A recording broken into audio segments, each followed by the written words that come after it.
Welcome back sa aking YouTube channel, Jeremy's TV Manila. Like, share, and subscribe. Anyway, wala nang pong bayad o libre lang.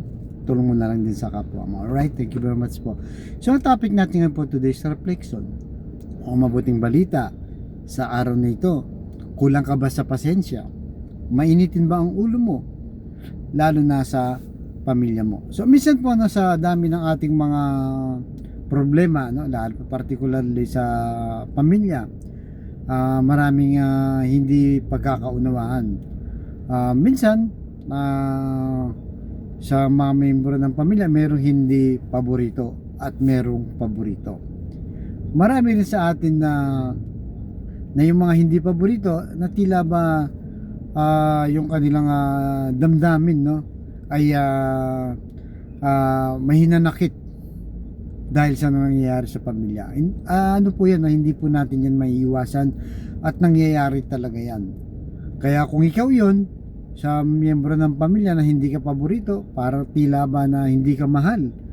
Minsan, di ba, ganyan po ang nangyayari hanggang sa pagkabata mo, hanggang sa lumaki ka na, hanggang sa nagkapamilya ka na, parang lumalabas na hindi ka pa rin paborito. Yung mga ibang mga kapatid nagiging paborito. Kaya minsan yung inanakit mo, yung sama ng loob mo, dinadala mo pa. Pero kalaunan, lalo na kung medyo may edad na po, yung inyong mga magulang, isang tabi nyo na siguro. Hayaan nyo na, lalo na kung lumipas na. Para mawalan at magkaroon ka rin ng peace of mind sa iyong buhay. Di ba? Kasi kung dadalhin mo po yan, lalo na may edad na rin talaga yung magulang mo, anytime mawawala na o kukunti na lang ang panahon na nalalabi, pero may sama ka pa rin ng loob mo yung nanakit. Kailangan i-offer mo na yan sa Diyos dahil hindi na yung nakakatulong sa iyo. Lalo na talagang matagal na panahon na yan. Pakita mo na lang yung kung anong kaya mong ipakita sa kanya, yung pagmamahal, kahit na hindi mo naranasan na tila ba hindi ka na mamahal. Minsan iisip mo parang ampun ka lang, di ba? Dahil mas mahal yung mga kapatid mo, ikaw lang yung hindi pinapaboran, lagi pang galit sa iyo. So ayan yun na po, ganyan din sa ating mga kapwa-tao, marami rin tayong mga nakakaalitan. Ang masakit dito minsan, lalo na kung best friend mo o malapit sa yung kaibigan, na kaibigan mo nga matalik, hindi kayo nagkakaunawaan. So ano po ba dapat natin gawin pagka mga ganitong naiipon yung sama ng loob sa ating pamilya o ating kapwa tao?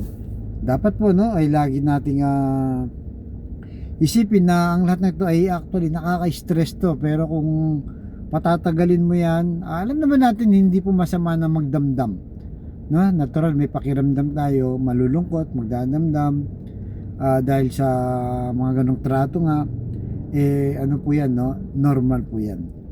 Kaya sabi sa unang Colossus chapter 3 verse 13, magpasensahan kayo sa isa't isa. Kung may hinanakit kayo kanino man, magpatawad kayo, gaya ng pagpapatawad sa inyo ng Panginoon. So yun na nga po, alam naman natin, lalo na kung masakit po ang nangyari sa buhay na ginawa sa iyo, hindi yung basta-basta, gagaya ng sinasabi natin, yung pakiramdam, yung nasasaktan tayo, normal po yan, pero darating din siguro yung panahon na mawawala din at panghihilim yan. Kagaya po ng ating Panginoong Jesus, di ba? Nasaktan natin siya, nagkasala tayong mga tao, pero sa kabila ng yun, bumaba pa mula sa langit para tayo ay patawarin sa ating mga kasalanan at iligtas pa para magkaroon tayo ng buhay na walang hanggan. Kaya kung yung pong paiiralin natin, yung sama ng loob, hinanakit, mga hatred, lahat po yan, yung mga negative vibes, sikapin po nating malagpasan at maging peaceful po tayo at mawala yung stress natin, malaya tayo sa ating sarili at umiral yung pagmamahal sa bawat miyembro ng pamilya o sa ating kapwa tao. Kaya sa mga kapatid nating nanonood sa aking vlog na may problema sa financial, kalusugan at relasyon, sabihin mo ako sa napakasimpleng dasal na kung ikay maniwala magtiwala sa ating Panginoong Yesus ay tsak niya ipagkakalob sa iyo sa tamang panahon.